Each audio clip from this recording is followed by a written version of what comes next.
All right, I think we'll go ahead and get started because we have a lot of great content for you all today, and we want to be respectful of everybody's time. So we'll just start off by thanking you so much for joining us for today's webinar, Community Sponsorship, Moving from Individual and Small Group Welcoming to a Whole of Community Approach. My name is Brianna Broberg, and I am a regional manager at Welcoming America. Before we really dive in, I want to just briefly review a couple of quick housekeeping items with you. So the first is that, as you probably heard on your way in, you got that little message that this webinar is being recorded. And so in the next few days, you'll receive a link to the full recording.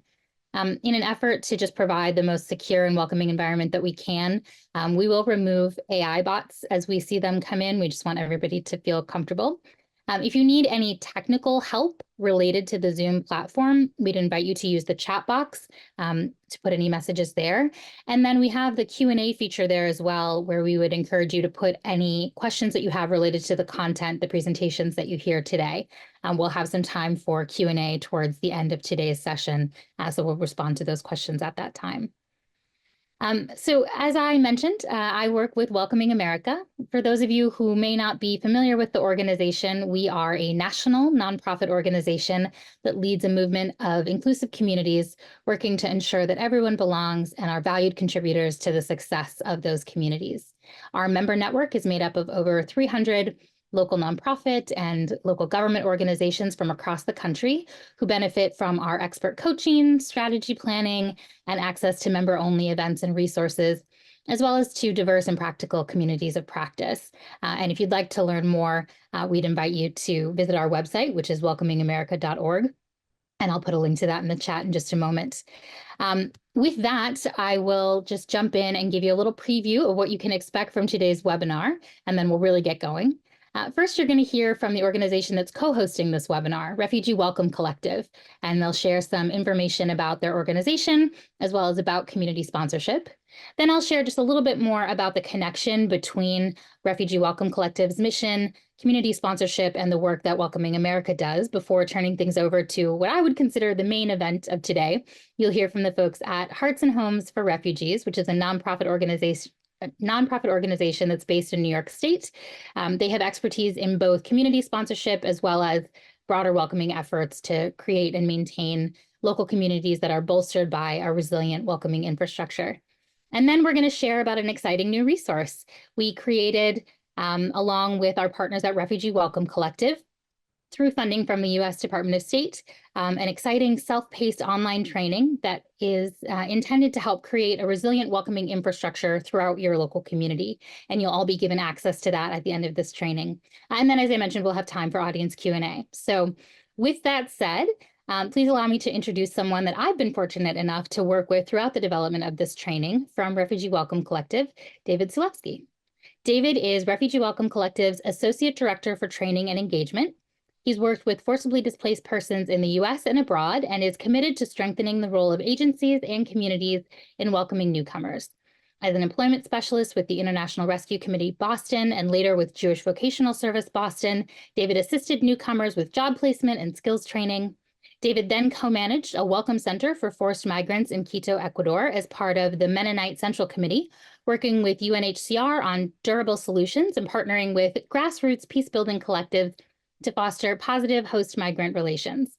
He recently supported case management and co-sponsorship programs as a volunteer coordinator with the International Institute of New England.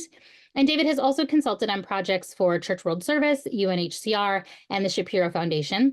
And he's participated in a sponsor circle to welcome an Afghan family. He holds a master's in human security and global governance with a certificate in conflict resolution from UMass Boston, where he's currently a PhD candidate researching the emergence of complementary pathways in Europe. And with that, David, I will turn it over to you. Thank you very much. And I just want to say I'm very excited to be here, and I'm very grateful to Welcome America for hosting this webinar and for all the great work in launching this exciting new training on how to create a resilient, welcoming infrastructure through your local community. So I'm really thrilled, and I'm also really just an honor and privilege to be sharing this space with Hearts and Homes for Refugees, and yeah, just the incredible work that you're all doing. So I just wanted to take a few minutes just to kind of as a level set, to kind of just give an overview of community sponsorship. It may be a new term or concept to some. So you can go to the next slide. So what is community sponsorship? At the heart of community sponsorship, if you go to the next slide, is essentially it's a collaborative effort when people come together and they prepare and they welcome refugees in their communities. Um, and so, yeah, at its heart, it's very just in a very exciting way to engage in the work of welcoming and providing and supporting for refugees as they start their new lives. We're at a very exciting time in this country in recent years. There's a lot of opportunities to engage in community sponsorship, and there's a lot of ways to do that. So I just wanted to share that it's kind of helpful to think about it in sort of two models. On the right of this image here, there's what we like to call community-led sponsorship. This is where the community is taking the lead. Groups themselves are directly responsible for resettlement services and supporting newcomers. And, one really exciting example of that is the Welcome Corps, which if you haven't heard much about, we'll learn a little bit more about it on this call. But essentially is an opportunity where individuals can resettle refugees anywhere across the country. And this could also include the opportunity to sponsor someone that abroad who may be eligible and in need of resettlement. And then on the left of this image, there's another really exciting opportunity and way to engage is to do what's like resettlement agency led. And an example of that is co-sponsorship. So that's the idea is if there's a local resettlement agency in your community, there might be an opportunity to partner with that resettlement agency and in collaboration with them to take on some of the service delivery and support to refugees. So I hope that kind of gives a little bit of like a level set of what we mean when we talk about community sponsorship. We can go to the next slide. Now, in our work at the Refugee Welcome Collective, one of the things we do is we collect on an ongoing basis impact data on what are some of the benefits of community sponsorship. And so I just want to highlight a few of those right now. And these benefits that I'm identifying were gathered and collected in a report, which you can access with this QR code. And some reflections about community sponsorship, especially during Operation Allies Welcome after the evacuation from Afghanistan, where there was really an uptick in community sponsorship in response to this need. So if you go to the next slide, just one sort of main benefit is that we've seen like an increased quality and duration of care and support for newcomers. With community sponsors, they're able to mobilize more resources, more time, more volunteers, and also just to be able to kind of help with that longer term integration and welcome that's so important, just connecting people with their community. And another benefit is in the next slide, just recognizing like an increase in office capacity and caseload relief, really being able to have volunteers and sponsors stepping in and to support the work of the resettlement agencies themselves. And then a third benefit on the next slide for newcomers themselves is seeing like an important increase in financial support, right? With the housing crisis and economic strains, having community sponsors step up and to be able through financial and in-kind donations really help with supporting newcomers in this way. And then a final main benefit on the next slide is that through community sponsorship, and this is true for co-sponsorship and the community-led like Welcome Corps, is that through this, it's really a way where you can create community champions and refugee advocates, which I think really ties into a lot of the great work from that Host Homes is Hearts and Homes for Refugees is doing and Welcoming America, which is really helping to invest in this work of wider welcome and taking that energy of supporting refugees and how that can then bolster that work of advocacy to really advance social justice and equity for all within their community. So these are honestly just a few of the benefits. And if you want to discuss some more or even explore ways to get involved, you can certainly reach out to Refugee Welcome Collective. So on the next slide, that kind of gives a picture of community sponsorship broadly. So kind of where do we as Refugee Welcome Collective fit into that? And the next slide, just to say who we are, Refugee Welcome Collective, we're a community sponsorship technical assistance provider, and we aim to improve outcomes for refugees resettled through the U.S. Refugee Program to help build capacity and expand community sponsorship throughout the country. So that's who we are. And on the next slide, what we do is we provide technical assistance. We also create trainings. And again, that's why we've partnered with Welcoming America and the experts there to develop trainings that support community sponsors, that support community sponsors staff, as well as refugees who are paired with sponsors and volunteers, as well as institutional partners. And we work with all 10 national resettlement agencies across the country. And how do we do it? We do this in close collaboration with our national local resettlement agencies, with sponsors, volunteers, and refugees paired with sponsors. And this really helps to kind of identify what are the needs in terms of resources and trainings and supports to really, again, bolster the success and the expansion of community sponsorship across the country. On the next slide, we say we're Refugee Welcome Collective. So again, the collective is that we're made up of members of community sponsorship experts across the country. And here's just images of our esteemed members across the country, representative of all the resettlement agencies. And then, why we do it is on the last slide. We do it because refugee and community sponsor partnerships make strong and vibrant communities that benefit all of us. And our collective connects a nation of dedicated sponsors, capable newcomers, and knowledgeable staff facilitating an effective structure through which communities thrive. And so just before I pass it off back to Brianna, just to give some context is that Refugee Welcome Collective, we've really had the privilege of partnering with Welcoming America to lead on developing a training that helps to connect the experiences that sponsors have had and expertise and knowledge that they developed through welcoming a refugee individual or family in their community to then help them to connect locally with other groups and efforts that are engaged in building a welcoming community.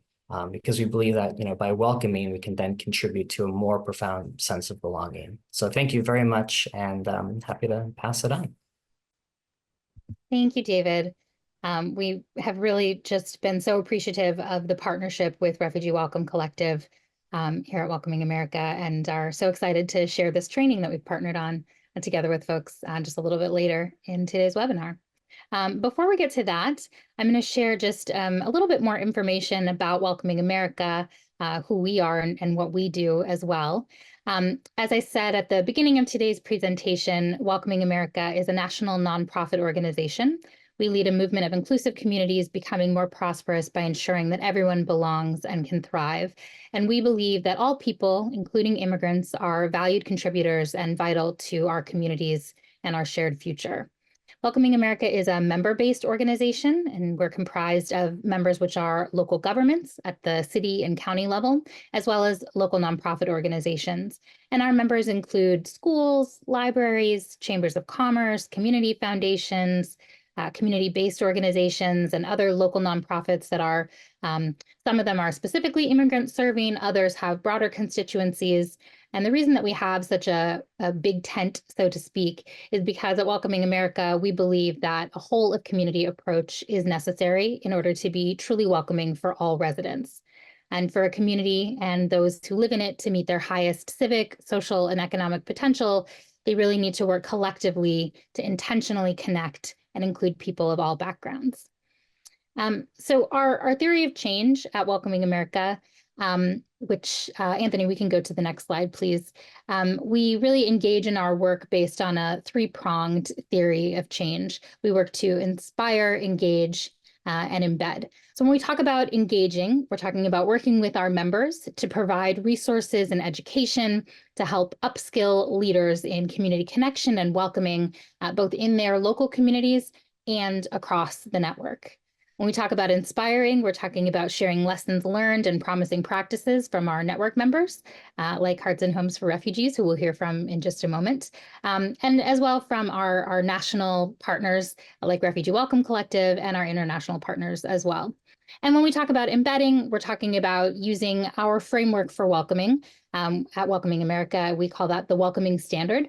And through that, we aim to institutionalize the conditions for belonging and connection in communities across the US by supporting the development of something that we call a welcoming infrastructure. So through the Welcoming Network, we work to change systems and culture by providing communities the roadmap that they need to create welcoming policies and share new approaches to inclusion to create an environment where everyone can truly thrive. And that roadmap for us begins with that welcoming standard. On the next slide, you'll see the welcoming standard framework area, which framework areas, there are 7 of them, and they are intended to be an on-ramp and a roadmap to creating a welcoming and inclusive community by laying out policies, practices, and programs that you'd really expect to see in a place that is a truly welcoming community. This standard provides common language and understanding of what it means to be a welcoming community, and also provides the structure and framework for local communities interested in developing and strengthening their welcoming work. And when you dig into the standard, you'll find that each of the framework areas comes with a narrative goal, as well as a number of different indicators or metrics that can be used to demonstrate achieving that goal.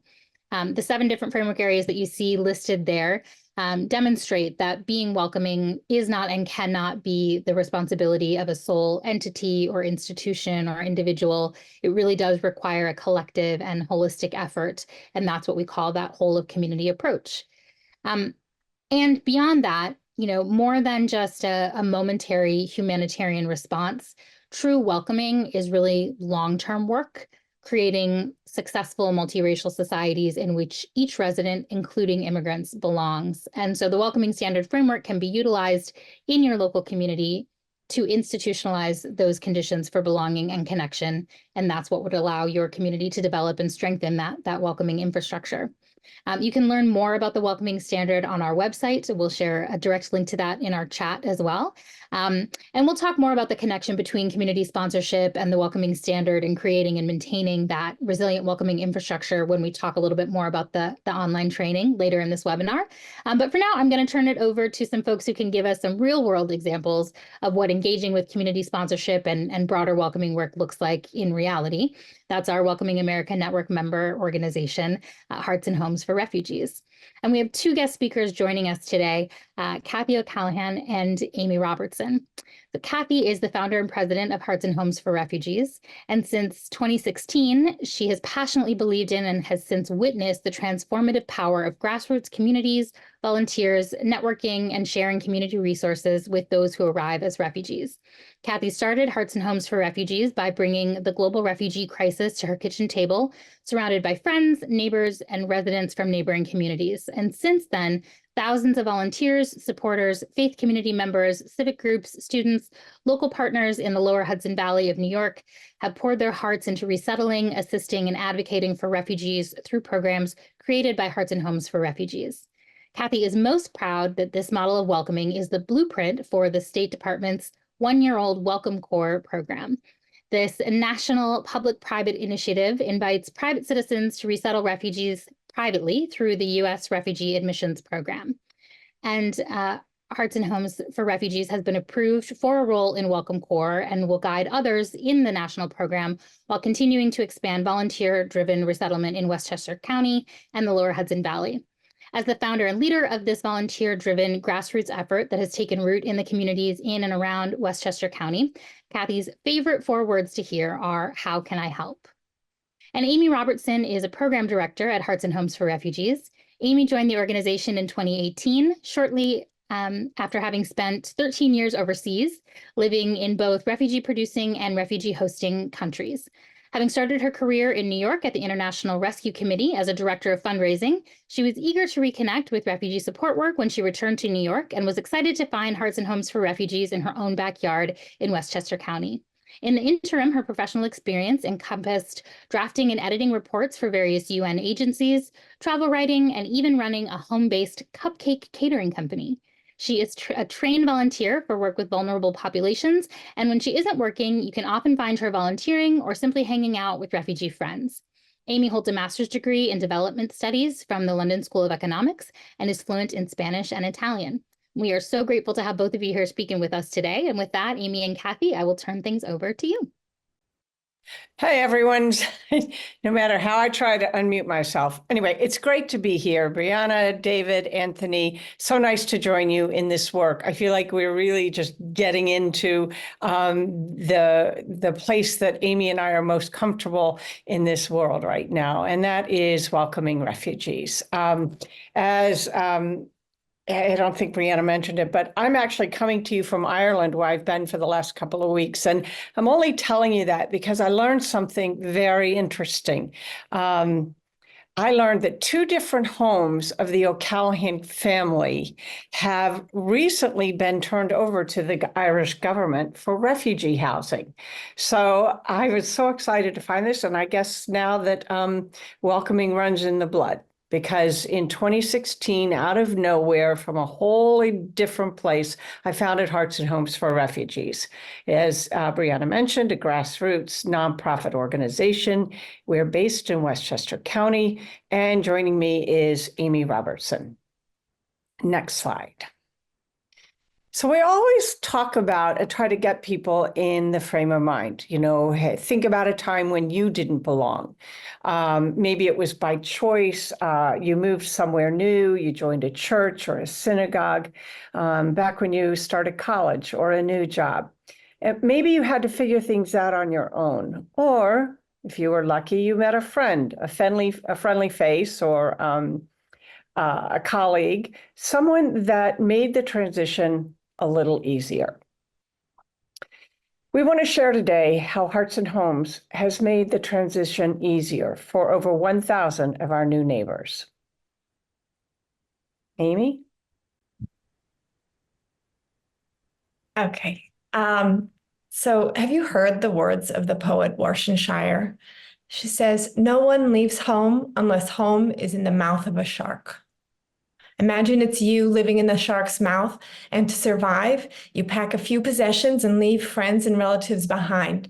You flee to another country where you live for months, maybe even years, without a permanent home.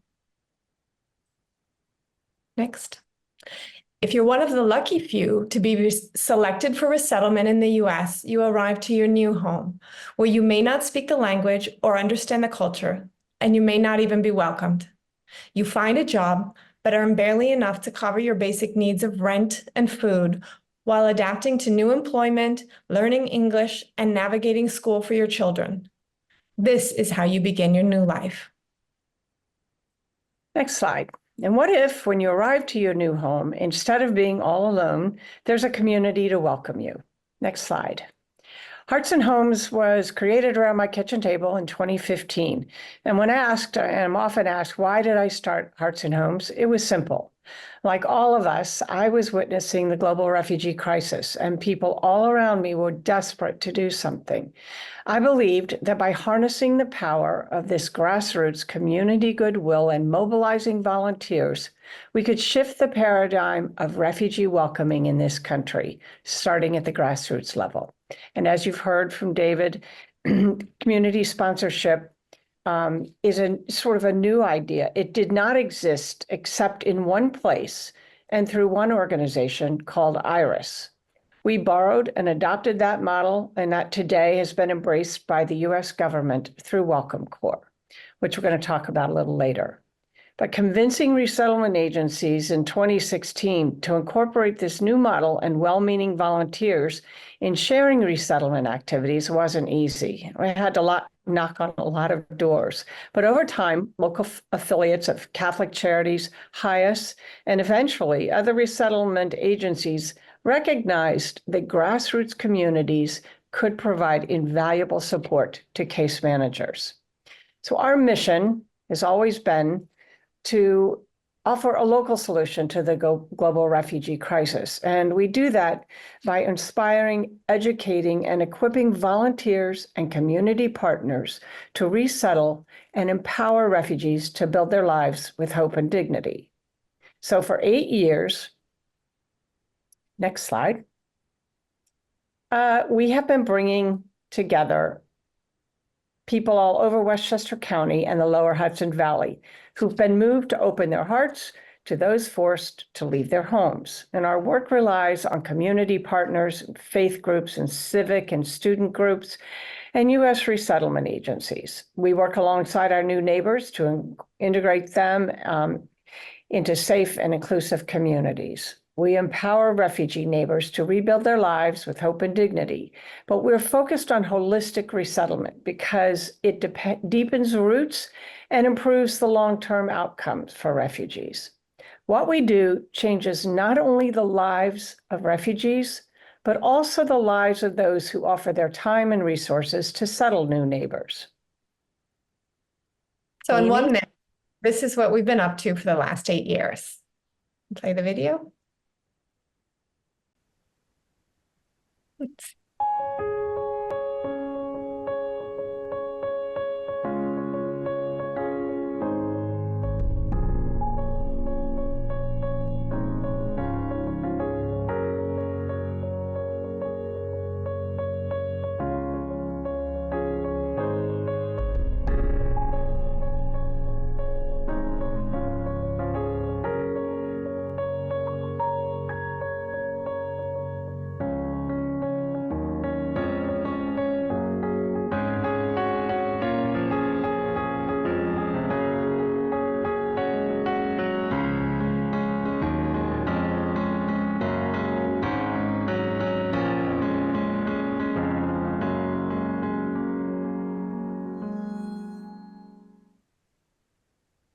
Next slide. So as Kathy's been talking about, we've started in 2016, and since then, HHR has engaged 4,000 supporters and volunteers, and we've helped more than 1,000 refugees with housing, food, clothing, language, employment, and more. At any given time, our organization is working with 275 to 350 refugees. Next. So who do we help? We help those who come through the U.S. Refugee Admissions Program seeking refuge from their countries of origin for different reasons. It might be a young man from Afghanistan who served the U.S. Marines as an interpreter and was persecuted, then granted a special immigrant visa because of that threat to his life. Or perhaps a family from Central America who is granted refuge in the U.S. because the national institutions in their country are unable to protect them from human rights abuses. It might be a young woman from Myanmar, forced to flee because of her political activities against an oppressive regime. That's who we help, and now we're going to turn to how we help. So the photo on the left is from 2017, when Hearts and Homes' first community sponsor group welcomed our first refugee family, the Ali Deebs, here on the right, from Syria to Westchester County. What you see, the family sitting here is 3 years later after they've been with us, and now they are living in upstate New York, where they are thriving. So next slide. Community sponsorship. I think David really did a great job of giving you an overview of exactly what it is. But once again, it's volunteer-driven, community-supported model. It relies on trained volunteers who give their time and resources to build a scaffold of support around new neighbors for up to 12 months. We offer temporary financial and material support, tools, mentoring, guidance to help newcomers on their path to self-sufficiency. Our clients are typically financially self-sufficient within 3 to 5 months, while support continues, wraparound services, etc. But the success of this model depends on partnerships and collaboration between community groups, U.S. government resettlement agencies, and other nonprofit community groups, including local faith, interfaith, civic, school partners, this whole of community approach. The community commitment and volunteer support offer more promising long-term outcomes for refugees, self-sufficiency, and integration than the support refugees typically receive from the government alone. So what does it look like, next slide, when HHR volunteers step off the sideline to sponsor refugees? Holistic, you hear that word. Holistic means everything, and it drives our work to resettle new neighbors. It's really an A to Z approach, starting with airport arrival. I won't read through this long list, but this isn't even comprehensive. There is so much more that community sponsors take on in their commitment to refugees.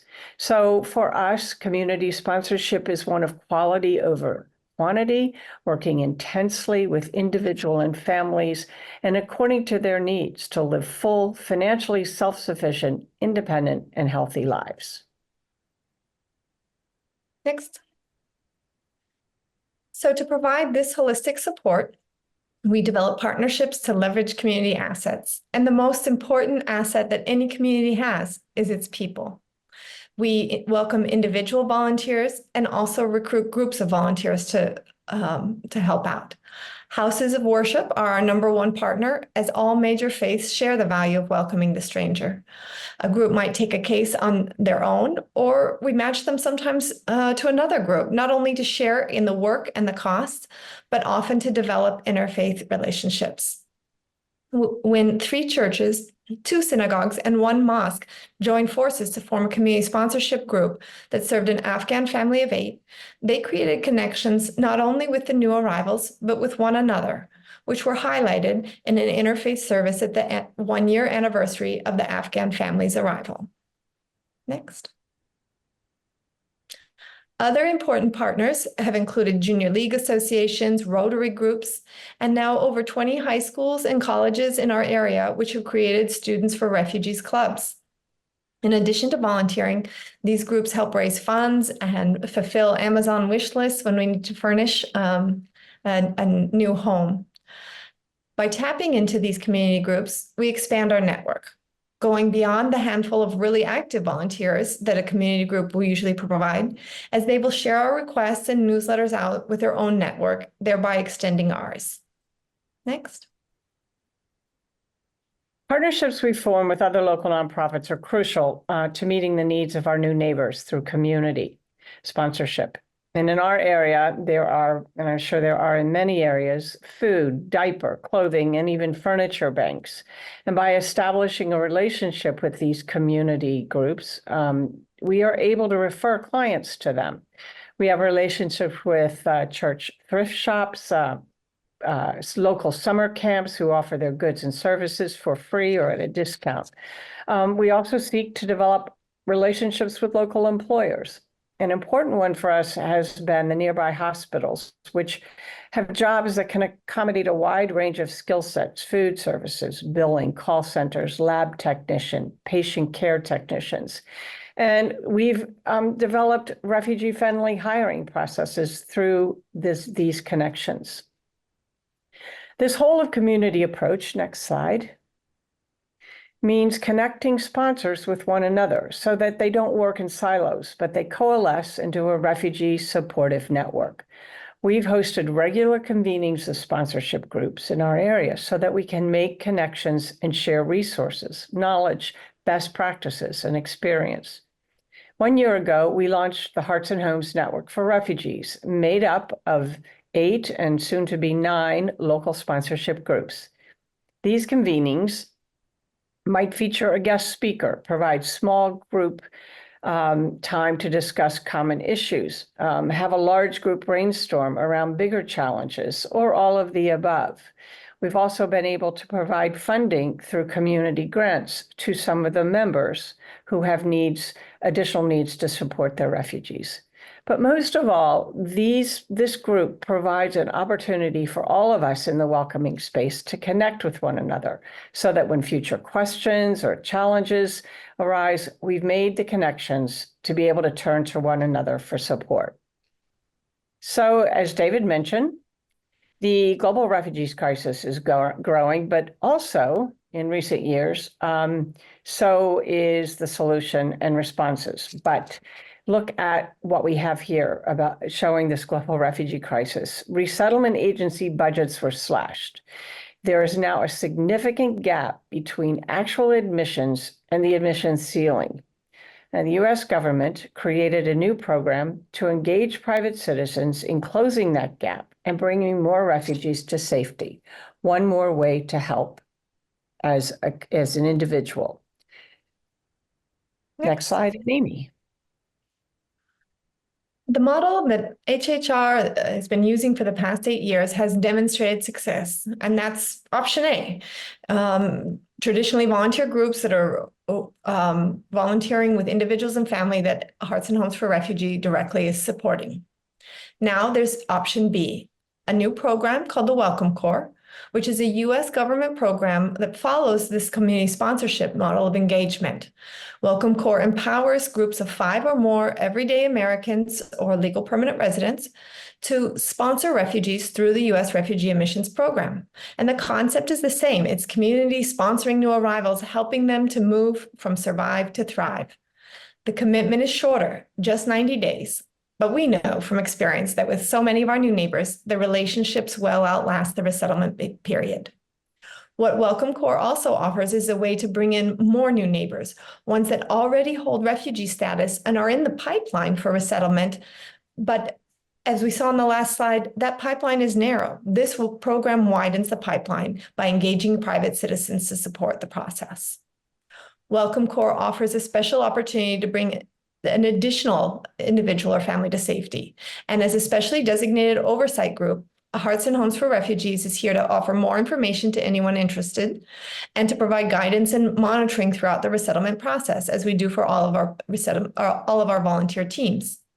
By creating a Welcome Corps group, you're opening the door for another refugee individual or family. Next. Welcome Corps also offers the possibility to enhance the match if you wish. Groups have the option to identify certain parameters such as a preferred language, national affinity, or case size. For example, the number of refugees in a family group, whether or not it includes children or elders. It's even possible to name a specific refugee or family that meets eligibility criteria if you know one person personally. And HHR also has cases that we can match to a group. Next. Like our community sponsorship teams, Welcome Corps' private sponsor groups are supported throughout the entire process. HHR regularly hosts Zoom webinars for those interested in learning more about Welcome Corps, and we can send links to online information and recordings of our past webinars. At the end of this presentation, Brianna will be sharing the links for getting in touch with Hearts and Homes for Refugees. Next. So the reason this works is because no matter who you are, no matter whether you sign up to be to work with Hearts and Homes for Refugees or the Welcome Corps program, there are roles for everyone. Many of our cohorts, our groups, have included folks with invaluable expertise in specific areas. For example, we have a volunteer-led employment committee and roster of volunteers who specialize in drafting resumes, doing mock interviews with our clients, reaching out to employers, creating a network of employers, and pounding the pavement with newly arrived refugees. We're currently working with 19 clients on employment. And here you see Christian from Guatemala, who was hired by a local house of worship to help with maintenance. In the middle is Giselle. She's a high schooler and participant in our Students for Refugees Club. She's with a young girl from Afghanistan, and they're doing our Learn and Play program, where high schoolers and college students provide, get together and provide support. They help with homework, and they also play and have conversations. They do cards and puzzles, etc. This is important because they keep kids off screens and they help with their language skills. English is a key to success, as you know, in the US. And in addition to helping refugees register for local ESOL classes, volunteers provide tutoring to supplement or substitute for classes, for example, for stay-at-home moms who might not be able to get to these classes. Understanding household budgeting and the US banking and credit system is critical. But you don't need a specific expertise to get involved as a volunteer, just a little time to give and a desire to help to provide a softer, more welcoming landing for a newcomer. So while many tasks require you to be in person, the good thing is that many virtual roles are also available, like a driving coordinator, a conversation partner, and fundraising. Next slide. So that's a lot of information to take in. It may be a little bit more in the weeds that you know, but I hope that no matter where you are in the world of immigrant and refugee welcoming, whether you're curious, whether you've been involved, we hope you're inspired what you've heard today, and we invite you to join us in one of the many ways of welcoming. Thank you for your time. Thank you again to Welcoming America and to Refugee Welcoming Collective for the great work that you do and for the opportunity to share our work with all of you. We'd love to answer any questions, and here we are. Thank you so much, Kathy and Amy. We really appreciated hearing from you. It was a lot of really great information. And I have seen some questions coming through. I would encourage others, if you have questions, please feel free to put those into the Q&A, and we will do some question and answer in just a moment. Before we get to that, I did want to share just a little bit about the online training that Refugee Welcome Collective and Welcoming America partnered to create. I'm putting a link right now into the chat for folks to be able to access that self-paced training. And we will share that link and all of the links that we put in the chat today out with you all in the follow-up email that we send out after this webinar. We can go to the next slide. Thank you, Anthony. So this training is entitled Moving from Individual and Small Group Welcoming to a Whole of Community Approach. And the training itself is really about everything that you've heard us all talking about today, taking the experience or interest that you have in community sponsorship or in other welcoming efforts beyond that scope and into the realm of creating a resilient welcoming infrastructure throughout your local community. And so what do we mean by that? On the next slide, you'll see a little bit of an overview. The training here is intended to help community members, whether you have been engaging in immigrant inclusion and welcoming efforts individually, as part of a small group, via community sponsorship or otherwise, to take what you know, what you've learned, and what you've experienced in those efforts, and to use that as a foundation to build off of.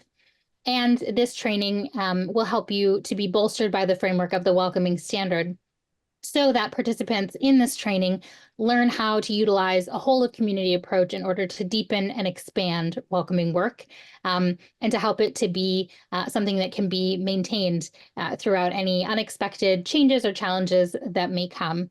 Our intention is that through this training, you'll be able to define what a welcoming community is, what welcoming infrastructure is, and learn how to identify and leverage your community's assets, and to gain tangible ideas for your communities to create an equitable and welcoming environment for all residents, including immigrants, and an environment that is sustainable in the long term. And you'll do that through things like asset mapping, coalition building, and narrative change. And all of that work will build on that framework of the Welcoming Standard, which will help to guide next steps in creating and strengthening a resilient welcoming infrastructure. You can see here on this slide what that looks like in practice. This is a free online training. It's self-paced, meaning that you can start and stop at any point and take as much or as little time as you need to complete it.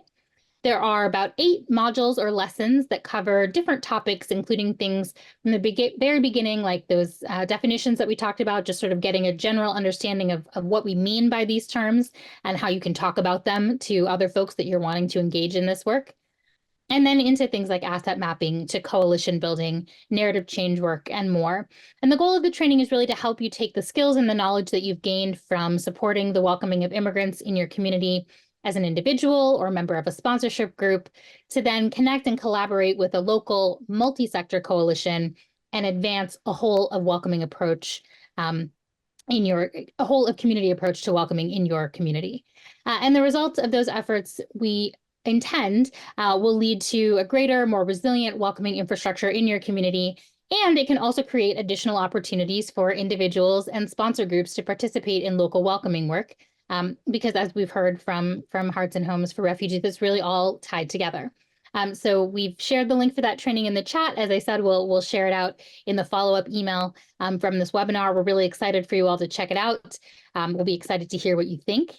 And with that, I'll stop talking and we'll stop the screen share so that you can see all of our faces, and we'll turn things over to all of you for your questions. I see that we have some in the Q&A, and so I will ask those here. There was a question that came through the chat about whether Welcoming America and Refugee Collective staff can share their email addresses. Yes, happy to do that. I'll do that momentarily. Another question here in the chat or in the Q&A is for Hearts and Homes for Refugees, asking how you interface with the Refugee Resettlement Agency in your area. Do you provide any support for asylum seekers, newly arrived or still waiting on getting a work permit? And also, how have you managed to recruit so many volunteers and, more importantly, leadership? So that was several questions in one, but would love to hear from you, Kathy and Amy. I can start. The question about working with resettlement agencies is very easy. They have seen us work with them for the last 8 years. They recognize the value we provide and the fact that we are in the communities of refugees we're serving. So we get a call. They ask us if they're about to assure a case, would we be able to take it? We look at our roster of community sponsor groups and see if we have the capacity with new or groups that might be coming off a case. And we say yes, and we take it from there, starting with finding the housing, getting everything put together from A to Z, as you've seen. So that's our role with resettlement agencies. What was the next question? How do we find so many volunteers? That was out there. It's about promoting this work and sharing stories and getting out there into the community and talking about it and inspiring and educating people. So we get ourselves invited to as many outside events, to fairs and outings, wherever we can be to talk about this work.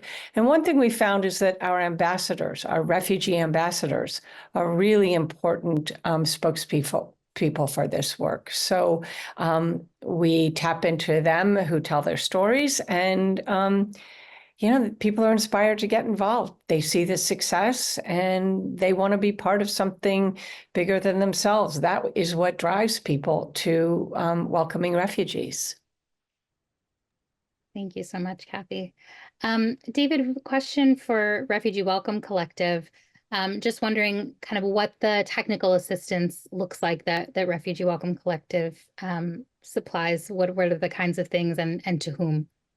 Oh, sure. That's a great question. Well, we provide technical assistance to a lot of different audiences. And so one way that could look like, it could be supporting a local resettlement agency and whether they're deciding to implement a co-sponsorship program, or maybe they already have one and are looking for some technical assistance, maybe around recruiting volunteers or other issues related to that, monitoring, evaluation, a little more technical. So we do have technical assistance for staff to support and bolster. And we do that in collaboration with all of our members, as I mentioned, all 10 national resettlement agencies. And we do have representatives as members of our collective. So there's that tight coordination there. We could also offer that to sponsors themselves. We heard a really great overview of the Welcome Corps program, and Refugee Welcome Collective is also a consortium member of that program. And so we also provide support to some of the sponsor groups that are engaged in this work. So providing resources around how to navigate benefits, accessing benefits and services, which can be very tricky. And so, yeah, those are some of the ways that we do. And I maybe even more related to this particular call, that if you're in the area, like reach out to Hearts and Homes for Refugees. If you're calling in from somewhere else in the country and you're curious to learn more about Welcome Corps, or if you're interested in maybe seeing if there is a resettlement agency in your community, maybe you know or you don't know, we can maybe also help navigate that as well, and be able to try to help point you in the right direction. Just to say there's a lot of opportunities, and if you need help navigating and finding those opportunities in your location, wherever you are in the country, we can try to help with that as well. So yeah. Can I just step in to say that the one good thing about Welcome Corps is you're not bound by location. So we are working as a PSO with private sponsor groups all over the country. And I'll just plug RWC. Your training is amazing, and they have really worked hard at capturing, so much that would help people really get off to a good start as a sponsor. But we are a PSO. We are happy to provide guidance to anyone, or information and info sessions and guidance to any group that becomes a PSG as your PSO. So keep that in mind. Fantastic. Thank you.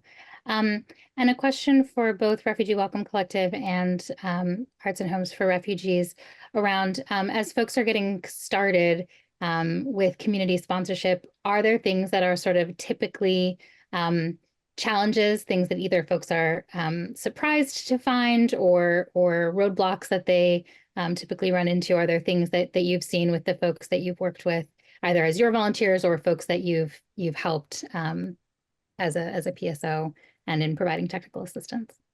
Yes. It isn't. There's a term we use when we talk to people about doing this. It's a great idea. It's a wonderful way to spend your time, but do not expect to go from point A to Z in any way other than a zig and a zag. When you're talking about humans, you're talking about resettling, new lives. So yeah, there could be complications, but I think the joy and the feeling of success far outweighs the zigs and zags, especially more at the end than when you're in the middle of it. Wouldn't you say, Amy? Absolutely. And I think, it can be overwhelming. We see time and again volunteers feeling a little nervous about jumping in, and I don't blame them. But what we know at the end of 8 years is somehow it works out. People come to your aid. Things happen, serendipity or whatever you want to call it. And, to just get into it and you'll find the solutions. We can help. We've been there. That's the advantage of being a PSO. We were a community sponsor, community co-sponsor, and we worked with many families and many refugees. So we do know about the challenges and the pitfalls and solutions. Yes, we are so grateful for the experience that you all have. And I'll just, put a little plug in around Welcoming America to say that we're so proud to have you as members. And one of the great things about being a part of the network is also the opportunity to connect with others like yourselves who are doing this work, to engage in thought partnership, exchange resources, and just be able to sometimes even just commiserate together and say, oh gosh, we had this challenge, and also celebrate the wins with one another as well, as you mentioned. So we are getting to the end of our hour. So before we wrap up, any final words, David, Amy, or Kathy, that you'd like to share before we wrap things up? Like we've said it all. But a lot of great stuff. Absolutely. David, anything from you? Yeah, just real briefly, just to say, I'm also just stepping out of my current role, but I was couple of years ago, I connected with neighbors in my community to welcome a family from Afghanistan, and similarly, like this sort of expect the unexpected.